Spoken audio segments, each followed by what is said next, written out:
Through a Scottish Prism, the programme that is unapologetically pro-Scottish independence and anti-Westminster rule. Everything we say here is viewed through a Scottish Prism. Brought to you by Barhead Boy. Hi folks, welcome back to Through a Scottish Prism. Nice to be with you again. Hope you and yours are all well. Another interesting week. We've got lots to talk about. So without further ado, let's bring in the crew. And we'll start with down at the borders there, our Yvonne. Hello Yvonne, how are you? I'm fine, yes, great to see you. Thoroughly enjoyed your show on Africa. Good, I'm glad you did. Nice chat. Thanks for the lead to him. Good stuff. Yeah, it was really interesting. Yeah, well, Africa's interesting, an interesting place at the moment. Very interesting, and I'm sure we'll do more on that. And up there in Clickmanning, we've got our favourite lawyer. There she is, our Eva. Hello, Eva. Hello again, Roddy. Hi, Yvonne. It's been another quick but very interesting week. Looking forward to stuff tonight. Absolutely. I know, over in Old Reekie, we've got our Lloyd. Hi, Roddy. Hi, how you doing? I'm fine. Frustrating week. Good. It's been quite a week. We've got lots to talk about. And let's not forget the old Coatbridge Cavalier over in North Dakota, I think. Yes, He is. How are you, my friend? All is well here. It's starting to cool down a wee bit, though. We're noticing that I think the guy that wrote Game of Thrones must come from Fargo, because winter is coming. Already? Oh, God. Yeah, well, I take it here in my little abode in Catalonia. Obviously, someone back in Scotland was doing rain, go to Spain, don't come back to Britain again. And whoever did it, chuck it, because it was pissing down today. We don't want that, although good for the garden. So it's been a great week. It's been a heck of a week. And, one of the top stories, well, not directly related to politics, is directly related to politics, I think. Techie, can you stick up the video for me?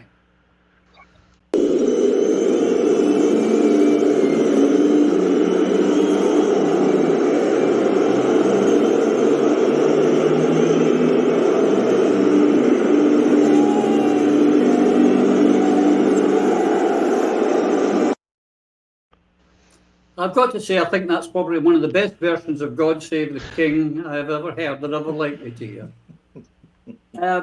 Lloyd, it was to be expected this would happen, but I think it was an overreaction by the media, the lobbies, the house jocks, the Britannics, the Unionists, way over the top. What did they expect by singing that in our land?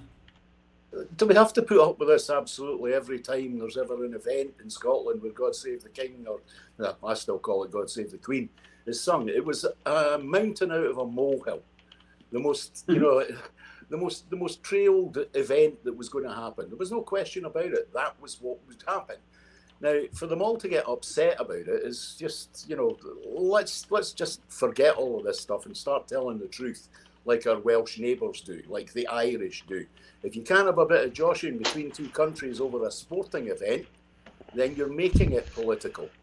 You're making it political because you're saying that it's about a schism within Britishness. Well, the fact of the matter is there is a schism amongst Britishness, which has been going since 1707 in Scotland and 1801 in Ireland. That's the simple, straightforward fact of it. We need to get over this. We need to be prouder about the fact where we come from and that we are not British. Quite right, too. But here's my take on it, Phil, a wee bit. At the end of the day, Ireland have got their own national anthem that they use at sporting events, etc., as do the Welsh, which is, I've got to say, the Welsh is one of my favourite anthems. Up there with the Marseillaise, and dare I say it, controversial, the Russian national anthem, my three favourite national anthems. Yeah, good. But the Welsh have got theirs, the Irish have got ours, we've got ours, but then the English come and adopt the British national anthem, which it is. It's as if they're rubbing our nose in it, saying that yes, it's ours. And they come up and saying that they've adopted it as English-British, and then they wonder why we're telling them we don't like it. Yeah, obviously. And I'm with Billy Connolly in this. I think Britain or England would do better to change it to the theme tune to the Archers. I think it's a far more upbeat tune, far more positive, less racist, and far more pleasant. If you have a green and pleasant land, then act like you do and behave accordingly. I loved the video. The people have spoken. Bleat all you want, Ali. Charlie's not my king. The Union flag isn't mine, and Britain is not my country. So, and you can see how Graham Souness and Ali, unionists and basically pundits for the footballing world, jumped right onto this, and the big scramash about Ali saying, "Oh, it's a disgrace to."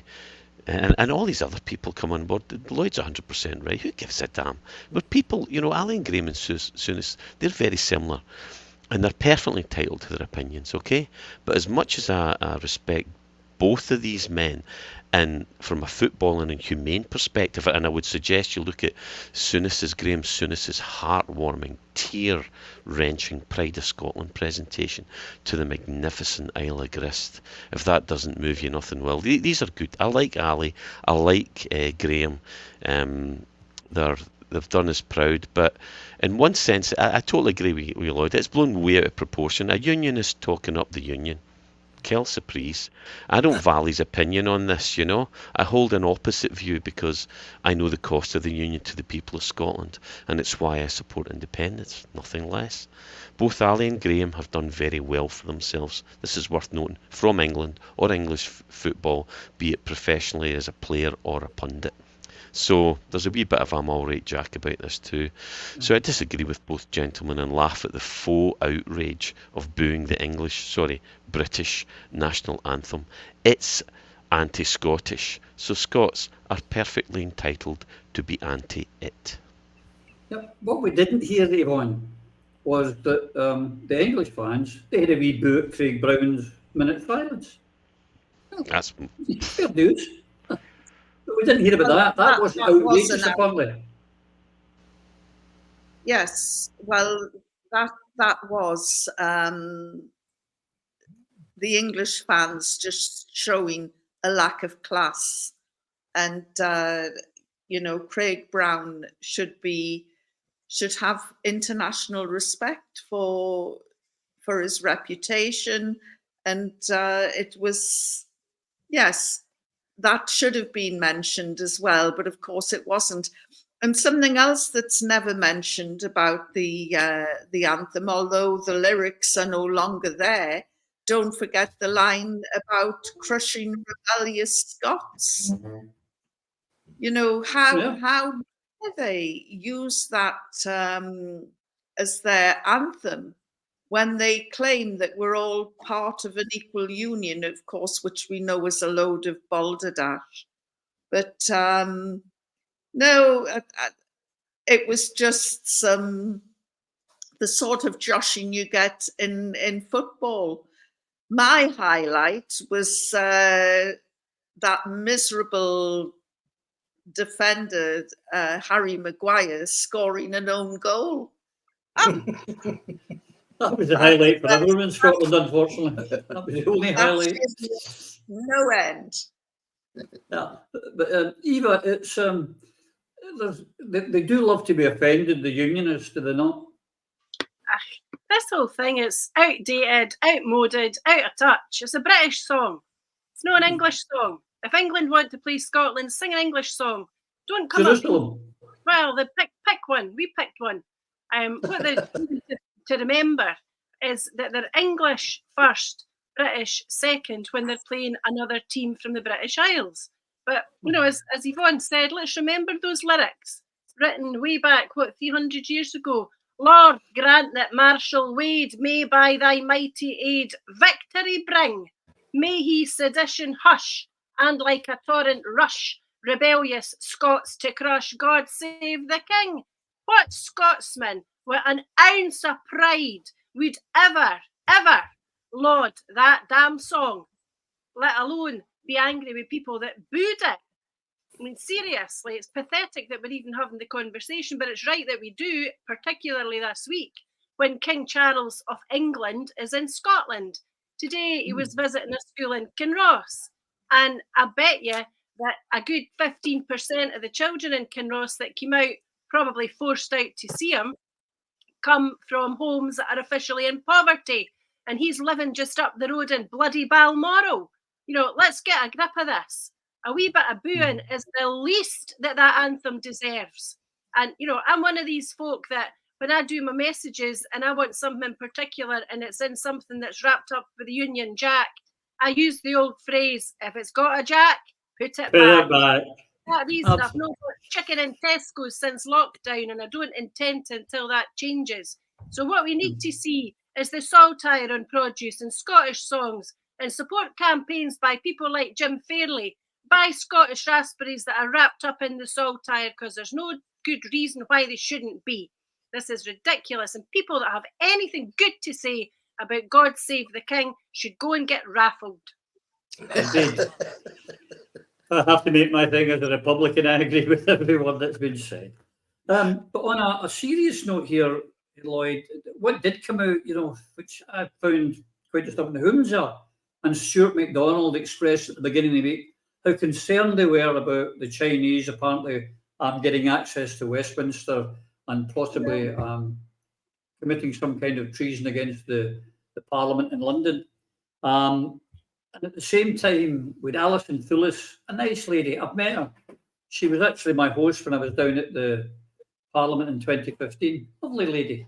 But she was, she's sitting down there saying, putting out a video saying how she's trying to change UK immigration laws.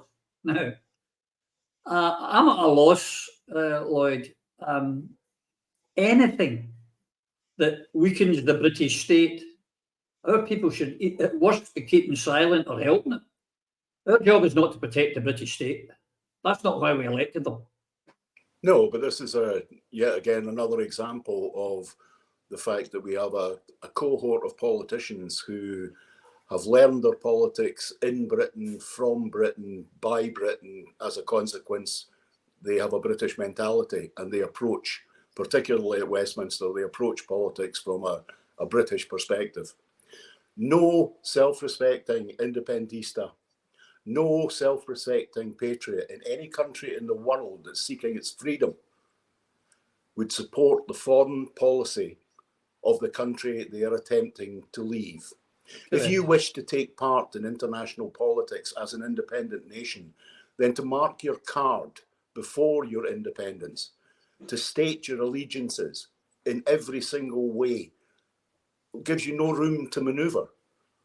Effectively, this what has China done for us or against us?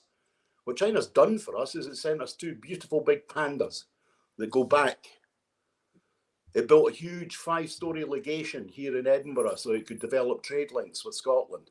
All of this happened under Alex Salmond's watch, and maybe the coming anti-Chinese approach maybe had some element to do with the manoeuvres that were made against Alec for behaving in the manner that he did on the international stage. But the whole idea that we have Scottish politicians who are simply repeating and parroting the foreign policy of the country we no longer wish to be a member of shows the intellectual vacuity of these individuals. I worry deeply that future generations will be saddled with the attitudes that our current politicians are expressing to the world. And when we do achieve our independence, we will be looked at by certain countries with a deal of suspicion. Mm-hmm. The most important thing to remember in this as well is if you follow particularly the broken foreign policy elements of the British state, a state which has no real status in the world except as the poodle at the side of America, you are failing our people. You are following the policy of a different government and a different country. And that in itself shows a weakness in mentality and a failure to understand what independence actually means. Absolutely.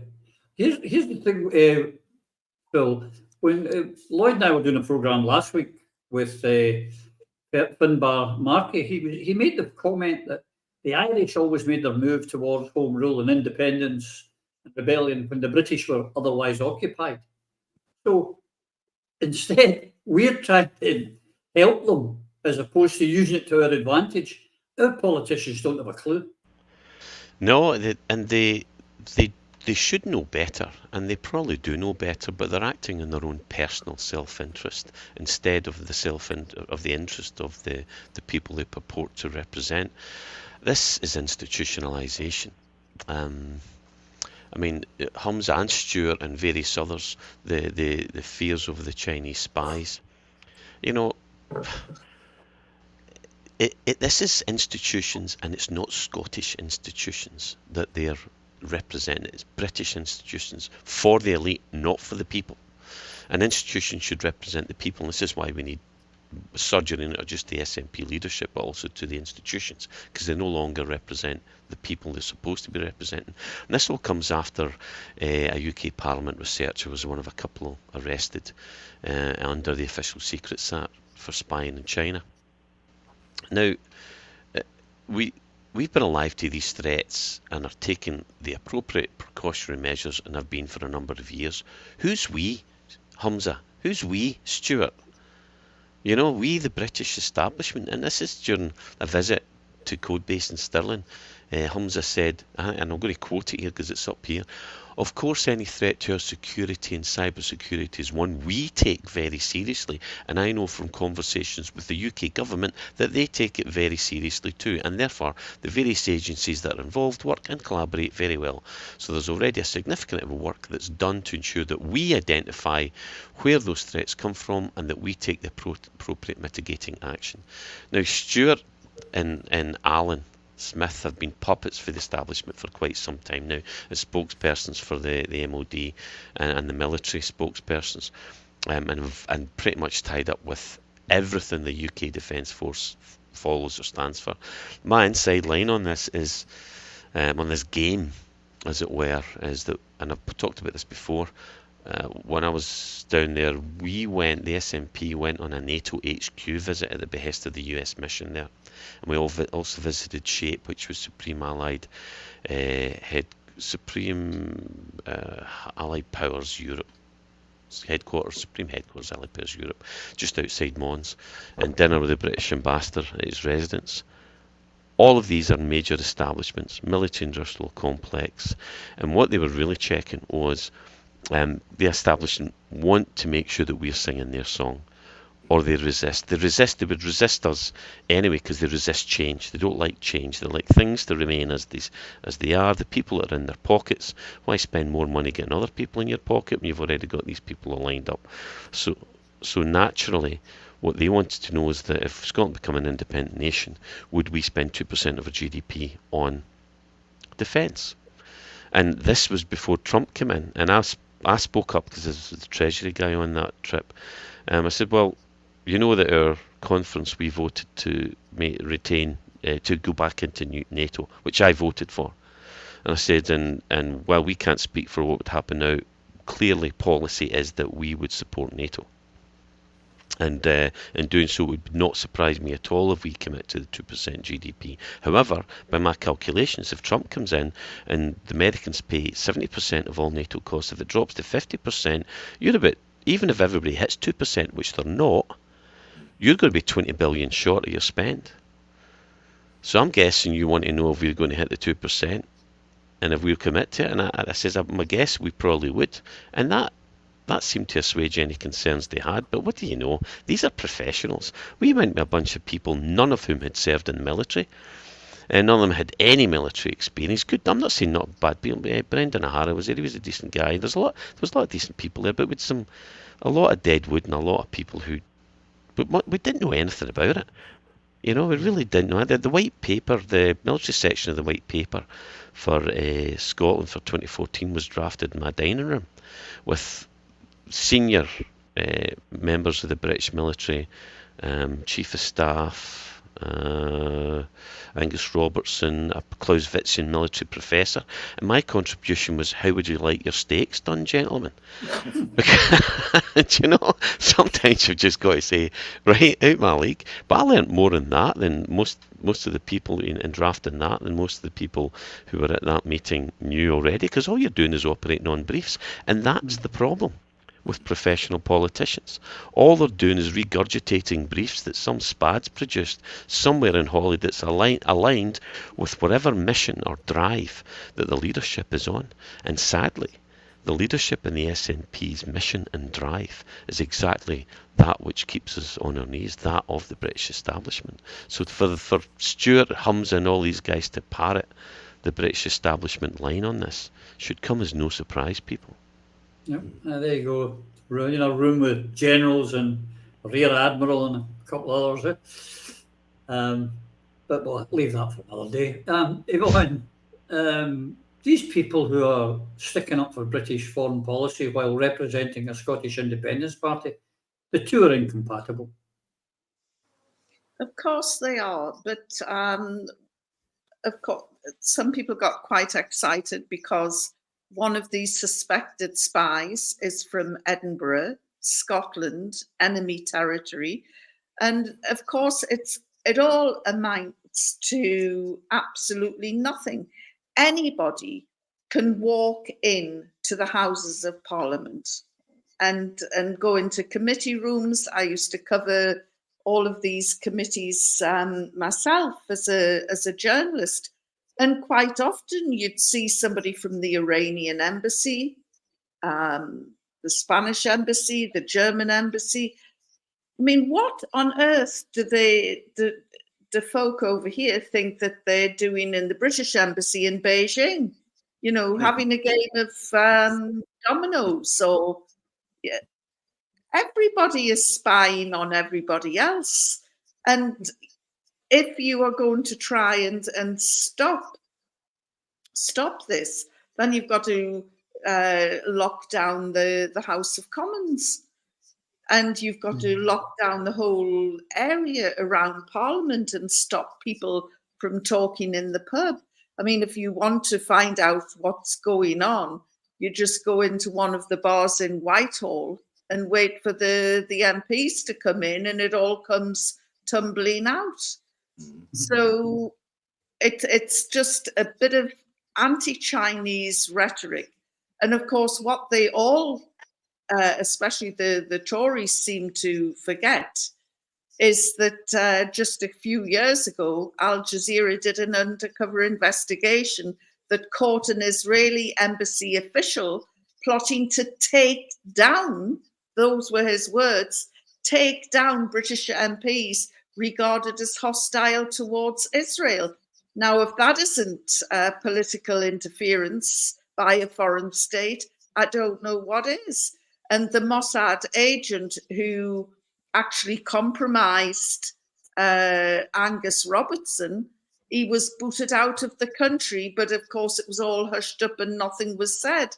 Now this spad in Edinburgh is speaking out through his lawyer and saying that what he's been accused of, it doesn't amount to a hill of beans.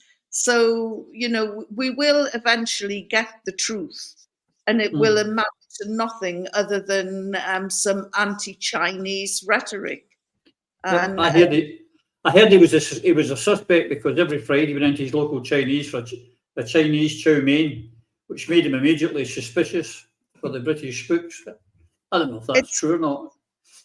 It's shocking. It's just, as I say, it won't amount to a hill of beans when it all comes out. But of course, the headlines have gone out there, and people are aware. Shut up, Bertie. You talk to your dog the way my wife talks to me.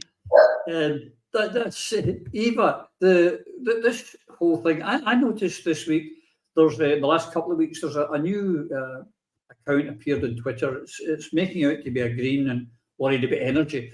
And they've been slagging off the United Arab Emirates for a fortnight every day now, 2 or 3 times a day.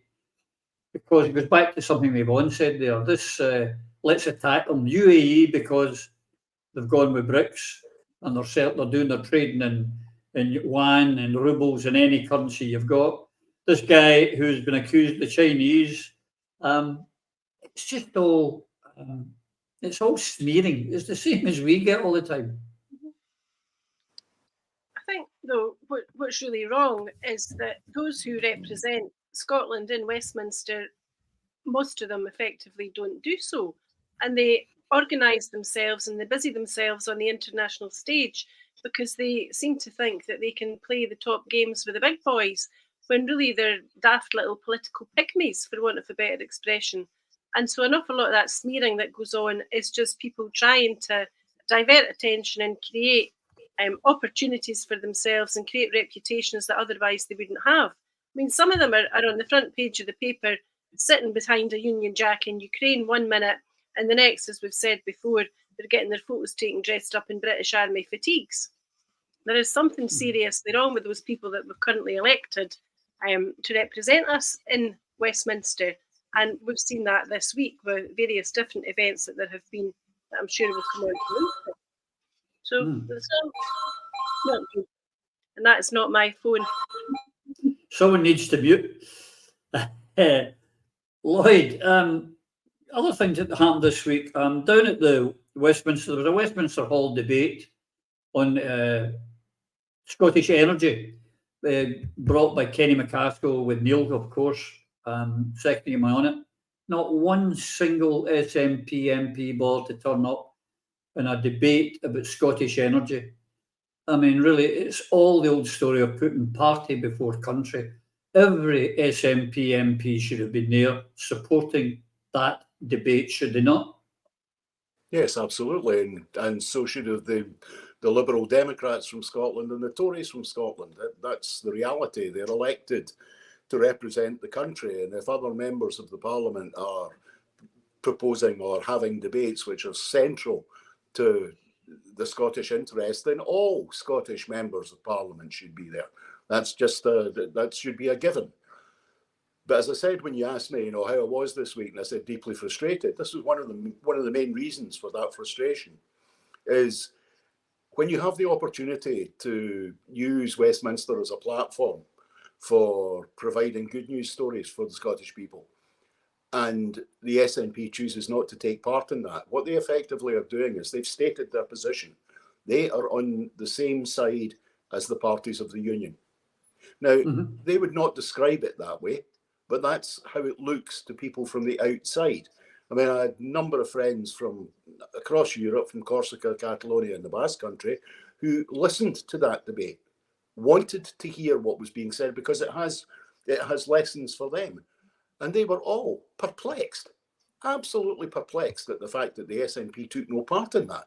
They find this absolutely and utterly astonishing. And to me, it's not about ideology. This is about some of those who fear deselection.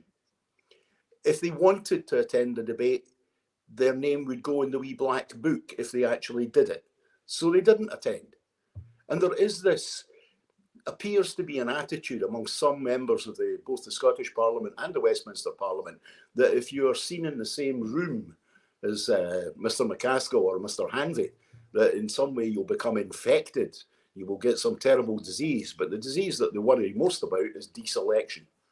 And at the moment, we will see nothing but the antics of those who wish to remain comfortable on the green leather.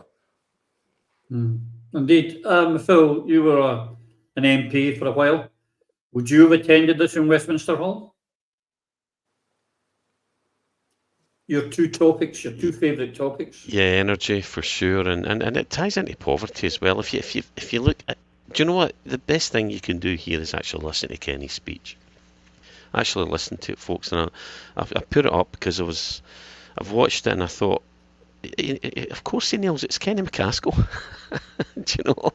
And he sat there, and I'll just quote it. It's the easiest thing to do. This is insufficient for the poor, and the perversity of an energy-rich Scotland and fuel-poor Scots remains. What is clear that not only will people go cold this winter, but some may die. He went on. He talked about there should have been a fuel freeze. It should have been funded by a windfall tax. There should have been action on VAT, and there's loads of stuff that wasn't addressed. He talked about prepayment meters, that disgrace, that injustice, and he went on to talk about the fact that higher tariffs in Scotland and lower down south, it's not even been touched, while support's been given to the wealthy. It's got to be it's got to be done. And so listen to Kenny's speech on this. What you said's right, Roddy. They will get a black mark. They will get a black mark if they don't turn up. If they turn up at an Alba speech or support Alba in any way. This is about party power and not doing what's right for the people of Scotland, and that is absolute disgraceful behaviour by every single SNP MP. Every one of you should be ashamed of your behaviour. Right up till now. Very, very few exceptions. There are a few notable exceptions, but most of them, you'll know who they are because they've either been thrown out the party, hung out to dry, criticised, or moved away from positions of power. Because that's what happens if you stand against this corrupt SNP leadership that is now serving the establishment and no longer serves the people of Scotland, the will of the people of Scotland, or even the elected members who were elected to represent the people of Scotland. Now, they're bought and sold for English gold. To hell with them all. It's terribly wrong. The fact that there is nothing bigger at the moment in Scotland than the fuel poverty that people are really... They're not even getting to choose now between heat and eat. They just can't afford to heat, a lot of them. And they're struggling to eat. And the fact that so many, or only a couple of our MPs were there, it is an absolute disgrace. And we're meant to believe that these people are going to lead us to independence.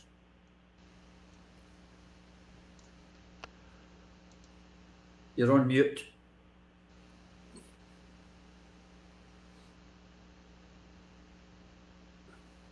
Yeah, it's worth remembering what Desmond Tutu said. He said, if you are neutral in situations of injustice, you have chosen the side of the oppressor. In other words, if an elephant has its foot on the tail of the mouse and you say that you're neutral, the mouse will not appreciate your neutrality. And the SNP is showing that it's not neutral. It is on the side of the unionist parties by boycotting important events and speeches. And the message that Kenny McCaskill is giving out these days about fuel poverty is resonating with every single Scot, because they know all about fuel poverty. And the SNP politicians should be hanging their heads in shame by not going to such an event and sitting there silently with a face like a smacked arse and just ignoring anything that any of the Alapa MPs are saying. They don't have to like us, but at the end of the day, we're all supposed to be eating in the same pot, to put it crudely. Yeah, absolutely. Does this reflect, Eva, this week we've had a couple of opinion polls, and they're showing great, from our point of view, they're showing that independence is up there at 52%. But the best the SNP have managed is 38%. We're now up to a 14% gap between those who would support independence and those who would support the SNP. Is actions like this, not turning up for a debate at Westminster, walking out when Kenny and Neil, this is now getting through to the people of Scotland who are looking and going, well, we don't like this, because they believe that we should be united, not just in the Scotland United, as we'll talk about later, but it seems to me, is getting through to the people, and that's why there's this gap between the SNP's vote and the independence vote. Would you think that's a fair shout? Spot on, Roddy, because what we find now, especially when we're out in the community and in public meetings, whether it's equalities events or We Are the Book events, these are not party affiliated, they're open to the whole general public. They're usually advertised in advance with leaflet drops and conversations with people in the street. And there are innumerable people that we meet, just members of the public going about their lives in the normal fashion, who ask what has happened to the SNP, because they see Neil Hanby talking about the Scotland Self-Determination Bill. They hear Kenny's speeches on fuel poverty and the Scottish Energy rip-off, and they wonder why they're not in the main being supported by the SNP. They see Angus Brendan McNeill being suspended and then, I think, resigning. They see that there are issues in relation to Fergus Ewing, and they wonder what has happened to the party that they elected to go down to Westminster and to fight for Scottish independence. They are reminded daily of Tommy Shepherd's words, which obviously Lloyd has often quoted, when he arrived there and said that in effect they would be good little parliamentarians. They didn't go there to be disruptive. They shouldn't want to be there at all. I'm quite sure when Phil was there, he would have been delighted to have seen the back of the place with independence. He would like to have been thrown out. He would like to have agitated as much as possible, because that was the purpose. But it's evident that the leadership at that time didn't agree, and they still don't, because, as we said at the beginning, they consider themselves to be as much British as they are Scottish, and they've forgotten the mandate on which they were elected. You know, when you see, can I just say again, that is not my dog. I don't know who that is. I don't have a dog. The other issues to bear in mind, though, we might come on to it in a minute, Roddy, is that there are lots of things happening in Scotland that the SNP still blames Westminster for, but you don't see them trying to change the laws in Westminster that would have an impact in Scotland, drugs law being one of them. And I think that was abundantly clear is that at the moment in Scotland, there's an awful apathy in politics, in party politics, because of the failures of the SNP, the broken promises, the proposal that, you know, another push, just one more push, promises that this is it, you know, all the front pages of the National, we're going to have a referendum, it's definitely going to be happening, oh, well, it'll be next year, oh, well, it'll be after Brexit, or it'll be after COVID, oh, but we'll have a constitutional convention, oh, we didn't have that yet, but we've got another wheeze, we're going to go to the Supreme Court, oh no, the Supreme Court found against us, and we've come back full circle to the SNP still not knowing what it is that they're going to do. They can't make up their minds as between themselves, and in the context of attracting the general public, you've got at least 50% of the public that want independence, but they can see actually that the answer does not lie with the SNP in the main, because those who are seeking to keep their seats and not be deselected are the ones that are toadying to the British at every possible opportunity, none of them rocking the boat that Scotland so very badly needs to see rocked daily. Roddy, can I just say something? You can show me like, mate. Right, I found this yesterday. Now, this is a quote from a speech by the Labour MP James Maxton 100 years ago, practically to the date, right? In 1923. It was a humiliating experience to sit in the British House of Commons. One of a majority returned to the House of Commons to push on a policy of fundamental social change for the benefit of the Scottish people, and to find that the majority Scottish were steadily voted down by the votes of the English members pledged to a policy of social stagnation. It was now 200 years since the union of the parliaments, and although one was perpetually told of the blessings conferred on Scotland by the union, it was difficult to find many blessings except the somewhat doubtful one of fighting England's wars. 100 years ago, and he was talking about 200 years before that. What have the SNP members learned while they've been down there? The lessons in what Maxton said in 1923.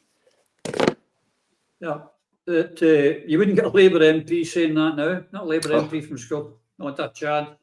But while we're on that, Phil, you know, we also heard this week, we were discussing last week about Fergus Ewing, and we didn't think, you know, surely the SNP couldn't be so stupid enough to discipline him, etc., and kick him out of the party. We've since heard this week, of course, that there's a leaked memo. If you got that techie, the leaked memo there, can you put it up? It's protected. This is one from Stuart McMillan out to colleagues. That there's going to be a special disciplinary meeting next Wednesday. It's a 3-line whip to decide what's going to happen with Fergus. Now, here's the thing, Phil. Why is there a 3-line whip if it's to be a discussion? That strikes me, now you know these protocols better than me, but it strikes me as if the decision's been taken by the leadership, irrespective of what the individual members think. And the 3-line whip is to back up their decision to obviously not to give Fergus a pat in the back I cannot believe the self-harming of these people. They don't care. It's irrelevant. You're absolutely right, Roddy. This is a premeditated outcome. This is predetermined.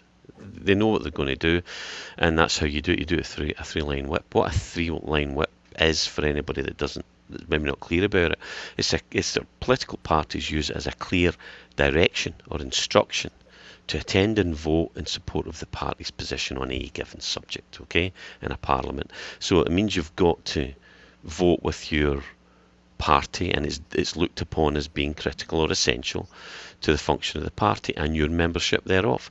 Now, permission, you could get permission not to attend, like say if you're pregnant and you didn't want to vote on a certain issue and didn't want to be registered, then you could get, because you need a serious reason to escape that. Or if it's same-sex marriage and you're a Muslim called Humza and you arrange a meeting with some Pakistani politician. Yeah, there's ways around this. You can play it, but there's called the slip system, which comes into play there then, and people that are missing from each party are paired up so that they cancel each other out, and this is a kind of courtesy, a cross-party courtesy in most parliaments.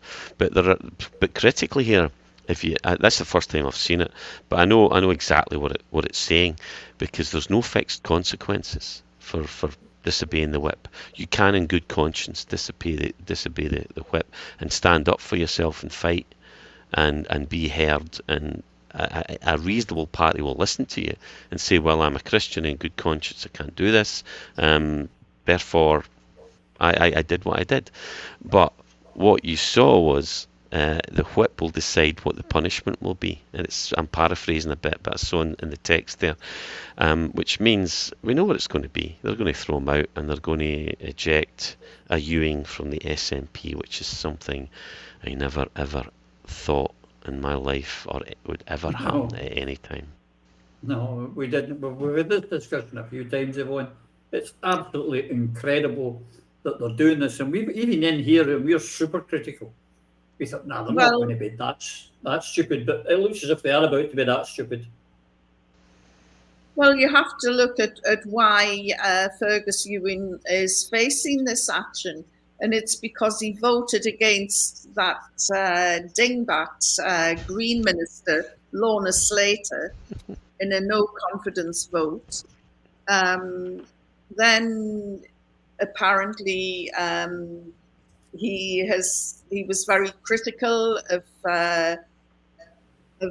Sturgeon and her rural economy secretary, and obviously he's criticised the gender recognition reform, which some daft bint wrote an article in one of the papers a couple of days ago, somebody Given, and she was saying that the gender recognition reform had the support of the Scottish people, and I'm thinking, what flaming planet is she on?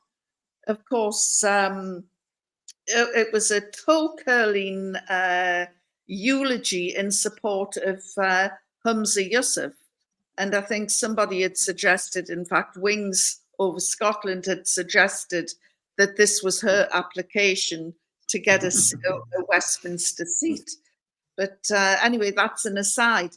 I mean, the very notion of kicking out a Ewing from the party, I mean, the optics are just unbelievable. And he's also attacked ministers over a lack of progress on dueling the A9. But he's right. You know, what he's voted for, what he has criticised, would not be disputed by the ordinary man in the street. And interestingly enough, his sister put out a tweet, I think yesterday, that showed she was being very supportive of him. And, you know, had a picture of him as a child with his mother, Winnie Ewing, who is royalty in the SNP, or the closest thing you can come to royalty anyway. It's just absolutely inconceivable that there's going to be this gathering on Wednesday to kick him out. Yeah, I think they'll do what they did with Angus and give him a 2 or 3 week suspension and hope that he does the same as Angus and tells him to stick it where the monkey put its nuts. But Eva, a couple of things, even this week, he must have known this was coming, Fergus, but he still had he attacked the short-term Let's bill. He wasn't hanging back. He's saying that's pretty bad. But I also noticed this week that Paul Hutchin, sleek little operator for the Daily Record, maybe I think our man Murray Foot's calling in some favours, because he was attacking Fergus, saying, "Oh, it's time Fergus joined the Tory party." And this has been one of the things of the SNP mob, trying to smear Fergus as a Tory, which was just so ridiculous. Going back to, he's the son of a Ewing, he's the son of Winnie, and calling him a Tory is just absolutely disgusting. But they've got their team papers helping them out as well. Well, it's gruesome. That was to Eva, actually, but never mind, everyone. Oh, right, sorry. Go ahead, Eva. I was actually going to say it's reminiscent of that leaflet that the SNP have been delivering this week about vote SNP and get rid of the Tories forever. They're probably forgetting that there are some right-wing Conservative with a small c Tories in Scotland who actually want Scottish independence. And they would do well to remember that. But, you know, I've got here in my room a cartoon that I won at an auction at an SNP conference in 1994. Yep, I'm that old. And the people that are in it are Alan McCartney, Alex Salmond, Andrew Welsh, Maggie Ewing, and Winnie Ewing. And the cartoon's autographed by them all. Never did I think that I'd be sitting here in 2023 considering that the SNP was going to conduct disciplinary action against a Ewing, but especially not after all that the man has done is stick up for his constituents. He knows the people who elected him, he knows their values, he understands their values, he respects their values, and he represents those values at every turn. That's what a principled politician does. And unfortunately, that type of principle seems very thin on the ground in the SNP now. You know, one of the issues that I've heard certainly some others speak about is the problem with rural housing. And I saw tonight in Plockton, for example, prices are being, you know, houses are being priced way out of the market for the locals, right across the Highlands and Islands. Plockton, for example, though there are 4 houses for sale there just now, way beyond the reach of the local people. 2 of them are £490,000 each, and the other 2 are £525,000 each. These are the issues that Fergus Ewing, and also give her due Kate Forbes, who stuck up for Fergus Ewing, talk about, because they know about them, because they understand. And it is so very wrong of the SNP leadership to think that in this day and age, when Scotland faces all the ills that it faces, that a diversionary tactic to make Humza feel like a big man is to target somebody like Fergus Ewing, who has got more devotion and more principled positions for Scotland, probably in his wee toe, than most of the cabinet that is currently sitting beside Humza Yousaf. And as for the young guns, the likes of which Yvonne was speaking about, they have not a clue about Scottish history. Some of them don't know about Scottish geography. They know very little about Scottish heritage. They wouldn't know one end of a Universal Credit Award from the other. They don't understand what it's like to be poor, to be hungry, to be cold, to be addicted. Some of them claim that they know about being care experienced, and for that I take my hat off to them. But there are very few of the people in the ranks of the SNP these days that can talk with knowledge about the problems that face Scotland today in the way that people like Fergus Ewing can and should be enabled to do for the good of this country. Absolutely right. Lloyd, when you saw the 3-line whip, you must have been like the rest of us and known what was coming. But it goes back to just what Eva was saying there, and you say often, a lot of these people don't have a core. They don't have a core in them, a core of the party, core of any kind of politics. But I would suggest their politics are dictated by the headlines that they see in the papers each morning, and they reinvent themselves based on those very same headlines. I take a slightly different view on the three-line whip. I mean, when I was in Parliament, we never ever had a whip for a group meeting. I know exactly. That's an instruction that says everybody must be there. And my immediate thought on that was, this is a huge sign of weakness, because what they want to do, irrespective of what sanction or non-sanction takes place, this will be presented as unanimity, that this is the decision of the entire group, not the decision of the Stasi within the group. That's what they're trying to do. They're trying to box the corners round. Also, it's, without doubt, the line that came out of Paul Hutchins' mouth, now is the time for Fergus to join the Tories, that could only have come from within the SNP. And I find it horrific and disgusting that anyone would be described in that way. But this is, again, a sign of weakness, because there would no doubt be people within the group who would say, no, I've got a committee that day, or because remember, parliamentary committees will be sitting at the same time that they are having their group meeting, right? So your get out was, I'm on that committee, I have to be there, or I have a meeting with an organisation or a constituent. They've taken that away, and that is to force a concept that this is a decision by the group and the group in its entirety. It's also because everyone's going to be there and you will have a right to speak. It will give, again, the Stasi within the group an opportunity to identify who's next on the list. And there is a list. Ash Reagan's turn is coming soon. I'll give evidence of that in another programme at another time. But this is, again, just a simple, straightforward example of weakness, but it's also trying to play the visuals. It's trying to play the optics of this. And in actual fact, it's so patently transparent that this is muscle being applied, and it's about muscle to protect Hamza. It's not about them stating some great principle. What great principle is there in suspending a member of your own group who's done nothing but express primarily the opinions of the vast majority of the people of the country? You cannot have government ministers who get a free pass on losing £85 million. We're about to go hunting for money to repair the schools and public buildings that have this faulty concrete in them. But we ignore that. We just put that to the side. £85 million. Not to mention the sell-off of our wind and our wave.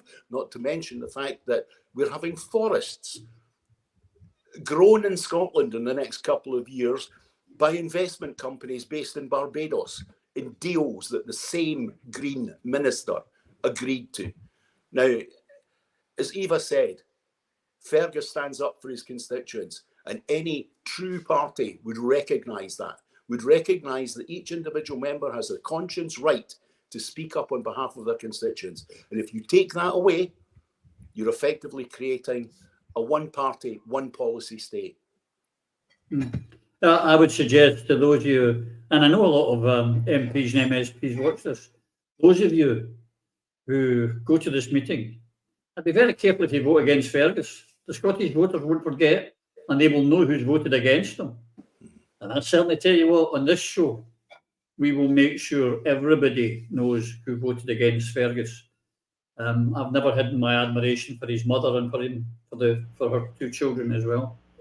So you have been warned. Phil, the other thing that's been happening this week, because the clock's kicking on as always, and I want to get a few more things in, but I want to go back to the latest opinion polls, where independents are sitting at a nice healthy 52% in one of them, but the SNP are down at 38, although they've made a slight recovery, and some of the votes from the Labour are coming back.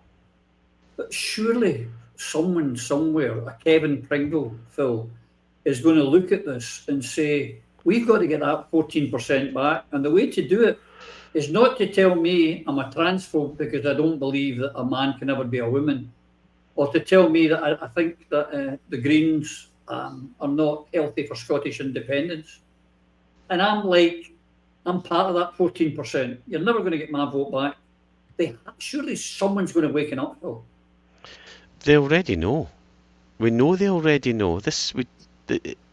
You're not stupid. What you're doing is being loyal to your gravy train or your seat on the gravy train. That's all this is. So what you see is jostling for position. People are looking for safer seats. Get rid of somebody who's not loyal to the management, the senior management, and supplant them with someone who is. And that's how you retain your control over a party. They don't give a damn about the big picture. It's about me. And what did they get that one from? A certain Nicola Sturgeon, quite patently. I mean, this ties right in with, I don't know if you're going to talk about the SNP Indie motion for independence. Yeah, we're going to do that. Yeah, we're going to go on to that. Well, do you mind if I mention something about that just now? Okay, because it ties right into this. This is exactly why this is an indicator, right? This is the symptom is the dropping of SNP vote percent over time as they continue to pursue crazier and more outlandish philosophies and policies that do not resonate with the people of Scotland, and yet they do it willfully because they're doing it. Their objective is to look after themselves. And look at all of the policies that we're seeing put in place. No sane person would come up with something like this. This there's a lot of words in this indie motion, right? Is it a serious policy? Well, policy needs you should be able to analyse the cause and effect. If you do this happens. This has got none of that in it. You can't analyse this. This is, I mean, Eva mentioned the National. The UK establishment created the National, right, and control that supposed voice of independence. Now they control the SNP. Look at this motion. They have avoided it for long enough. Everything today is a master's degree in state in the bloody office, as we've said. What does this actually say? The SNP manifesto for that election should state on page 1, line 1, that a vote for the party is a vote for Scotland to become an independent country. Now, in principle, we can't argue with that, and it should already happen, but it hasn't. But then the motion critically goes on to say, if the SNP subsequently win the most seats in a general election in Scotland, the Scottish Government is empowered to begin immediate negotiations with the UK government to give democratic effect to Scotland becoming an independent country. So you want another 2 votes, the people to vote again, another 2 mandates, in spite of all the mandates you've had to date, to start talking about and using words like we demand immediate negotiations begin with the UK government. They're not embracing the new Yes movement. Was their allegiance to Scotland United or enacting any mechanism to take us to independence? It's the same old story. Give us 2 more mandates and we'll start talking about it to the UK government, who've already told us no, and they won't debate it with us. So it's pointless, absolutely pointless. And it comes after successive, Cameron was 5 prime ministers ago. Successive Conservative prime ministers have rejected this call from the Scottish Government. So yeah, it's horseshit. And 2 more gravy train votes that we can start talking to the UK Government about independence. They're all traitors to man. If you want more detailed analysis, go as ever to Wings Over Scotland. The Reverend's excellent article, Infinite Carrot Generator, beautifully titled, dated 15th September. And as the Rev says, talk about a new initiative on independence. This drivel isn't even new bluster. And I love his last paragraph. In fact, let me quote his last paragraph because it's so good. Hamza Yusuf isn't even copying Nicola Sturgeon's homework because she never did it. He's copying the forged excuse note from her mum she handed in instead. And if you're one of the dwindling band of idiot SNP diehards still buying it, it's long past time you faced up to the fact that you are the independence movement's problem. Mr. Reverend, take a bow again. Yes, he's par excellence. There is no one better. Although don't tell him I said that, Phil's right about this this so-called road to independence. The likelihood is they're going to lose 10 seats minimum. Minimum. I think a lot more. How are they going to be in a position after losing seats to negotiate independence from the British government? Westminster's going to tell them, go and take a flying, you know what? It would be better if you switched on your mic.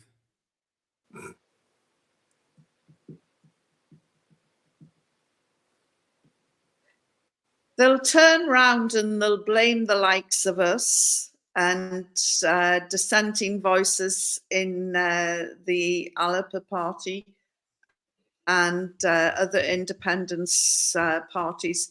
But what they should do is actually hold a mirror up.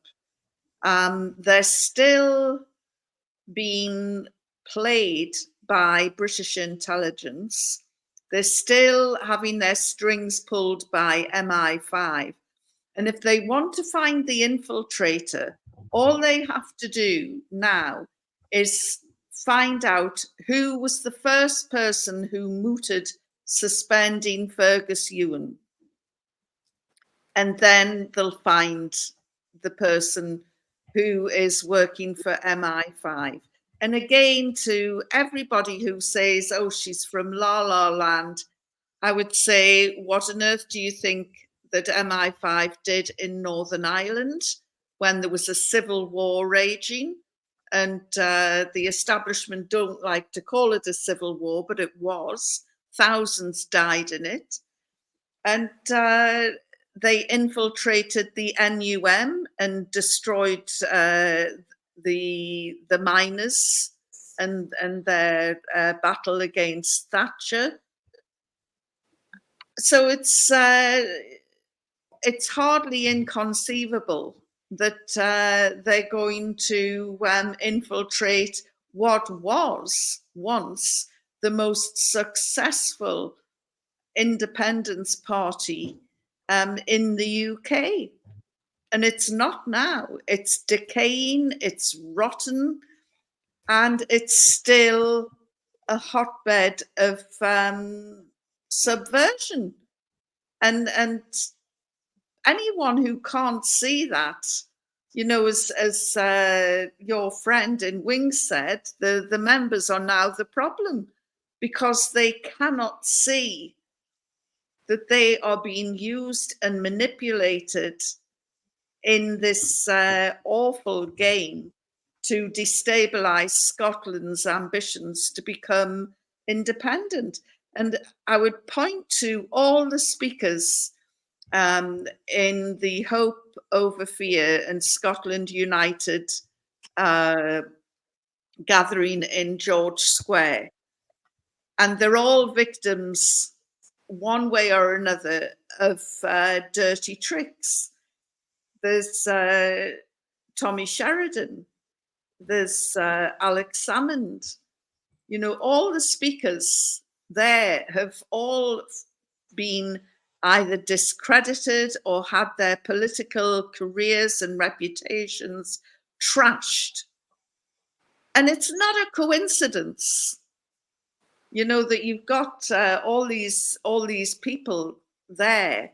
And Kenny McCaskill must be high on the list at the moment because he's really resonating and getting through to the people about the oil and the fuel poverty in Scotland.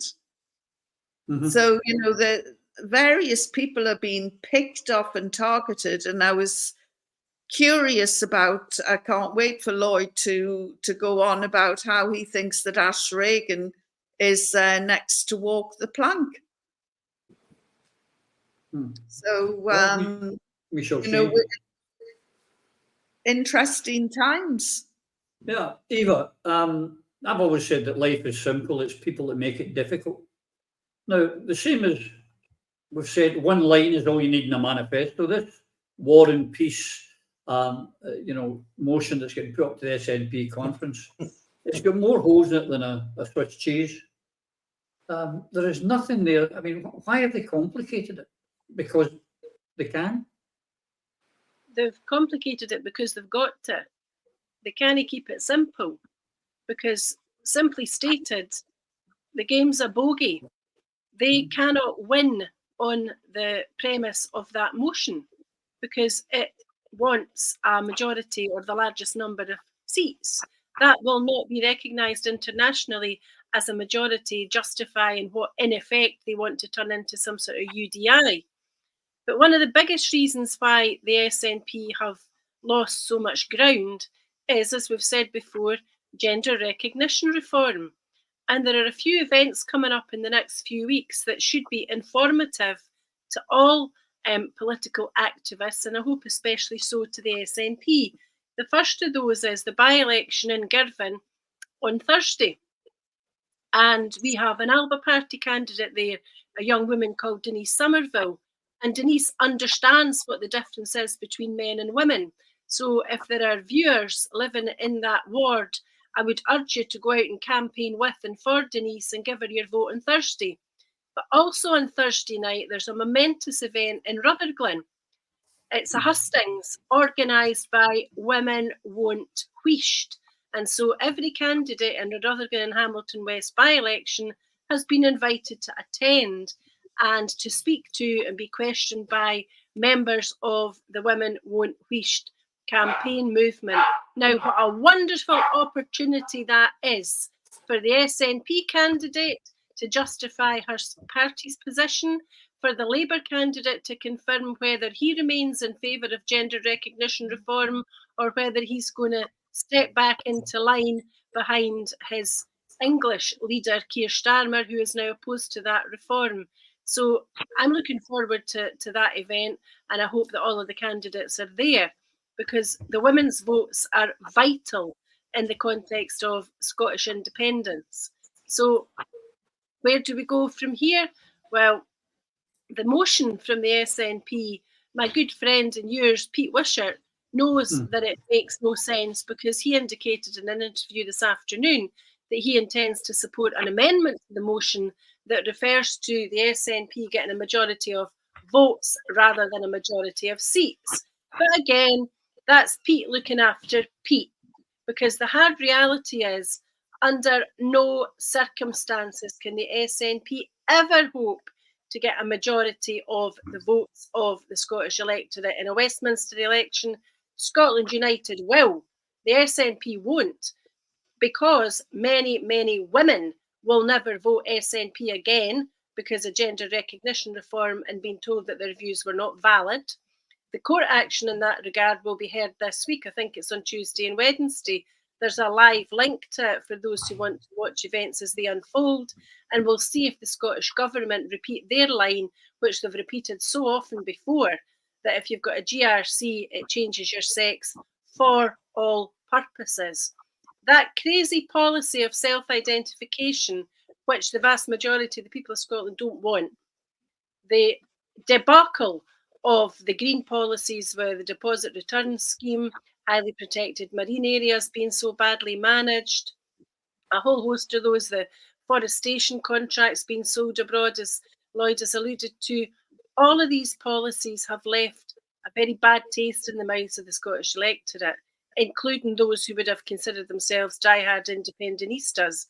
There are many who now have to choose between being protected by the Tories in the Union, where they think that they care about women's rights, how ridiculous is that, and choosing independence because they fear that the SNP leadership will either A, not be serious about leading us to independence, or B, be signally incapable of sitting down with the wily and actually at times quite vicious minds that there are in the Westminster establishment and being able to negotiate an independent settlement. And for that reason, and that reason alone, if not for many others, Scotland needs a Scotland United campaign so that there are wise heads elected to represent Scotland at Westminster and to represent Scotland in these talks. Anything else will continue to be a laughingstock and a failure internationally. I've got time's against it. I've got a couple of questions I want to get out. Eve, I want to come back to you actually, and Yvonne, while I've got the two of you here. And that's the SNP. And Techie, can you put up the misogyny bill that they're bringing in to do it? We're going to get misogyny. Now, what I've heard a complaint about this, Eva, and tell me what you think on this, you and Yvonne, if they include trans women in this bill, then it's a farce. It's a waste of bloody time, is it not? We knew that before it started, because remember, Hamza Yousaf was the Justice Secretary who shepherded the hate crime bill through the Scottish Parliament and refused to include misogyny in the hate crime bill. And then we were promised separate legislation in respect of misogyny, simply and solely, I would say, to satisfy the gender ideology agenda. So we know that the recommendations from Dame Helena Kennedy's group comprise inclusion of trans-identifying males as potential victims of misogyny. Who would like to take a bet that the first person in Scotland to be charged with offence of misogyny will end up being a woman who has said something deemed inappropriate about a trans-identifying male trying to shove his way into women's single-sex spaces? Because that's the kind of thing that's very much on the cards. I agree. That's what worries me. What about you, Yvonne? Do you see it as a problem if they put in trans women? Well, I'm holding out for Jo Farrell, the new incoming Chief Constable. She's been Chief Constable in my native County Durham for a few years, and this sort of bullshit would never wash in County Durham. And I am hoping that she brings all her County Durhamness with her when she crosses the border and brings it into Police Scotland. Because whoever's running the campaigns at the moment for Police Scotland needs to have their arm pulled off and hit with the soggy end, because there's a tweet campaign at the moment going on about the hate monster and don't feed the hate monster. And there's graphics there, and it's all over in the name of Police Scotland. And it's as though it's addressing 4- and 5-year-olds and not a nation of Scots. And, you know, men and women are going to look at this and think, what the hell is this police force about? They've got one job to do, just one job, and that's locking up criminals. And as we saw with Linda Marshall, who got assaulted and punched in the face. Julie Marshall. Julie Marshall. Sorry, Julie Marshall, who, you know, was punched in the face at a gender critical rally. They're not even doing that. They can't even protect women. And yet, if this bill goes ahead,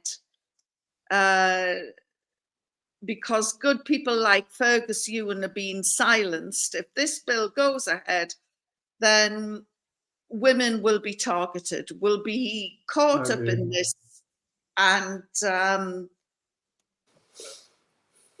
we're going to have to be careful on this show as well. No, that's because not going to happen. Before they accuse us of feeding the hate monster. No, we're not going to be careful. No, not going to happen. Actually, I just want to say this before I go on to the guys here. A question I've got for you guys is that I was all in favour of Police Scotland. I thought it made sense to bring all into one unit. I thought it made sense financially and all sorts of other ways. Same with the fire brigades. I now want to say I was wrong, and I'd like to see us going back to separate police forces again, because Police Scotland, in my humble opinion, has been a disaster. Has become completely politicised and is not serving the people it's meant to serve, which is the ordinary citizens of Scotland. But that's probably a debate we should have for another day. Lloyd, as I say, the clock's beating us, but I wanted to go on to, because I don't want to miss it.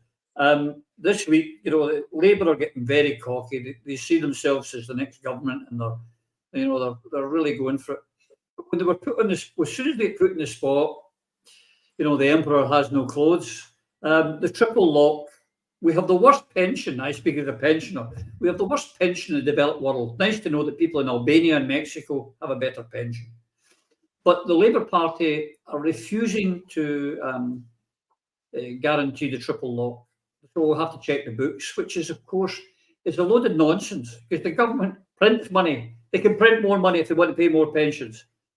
This is trying to pretend to the people that, it's just like a household budget. And, if we haven't got a balanced budget, we can't increase pensions. But it just shows you that Labour, Tory, two cheeks of the same arse, Lloyd. Yeah, I mean, but we've pretty well known that since the removal of Harold Wilson. But I mean, to me, this is Keir Starmer's Labour Party all over. They even more so than the people who work for the SNP do politics on a day-to-day basis. Depending on what the headline in the FT, the Telegraph, or the Mail is, they will adopt their policy. Now, what seems to be happening here is, and I agree with you entirely, Roddy, he can give our pensioners, including myself, the best pension in Europe by simply producing more fiat currency. But he's not going to do that because he lives in fear of the markets. He lives in fear of the markets. He lives in fear of the City of London. And that's why he will make no spending. He will make no spending commitments other than maybe commitments in terms of defence or commitments not to raise taxes.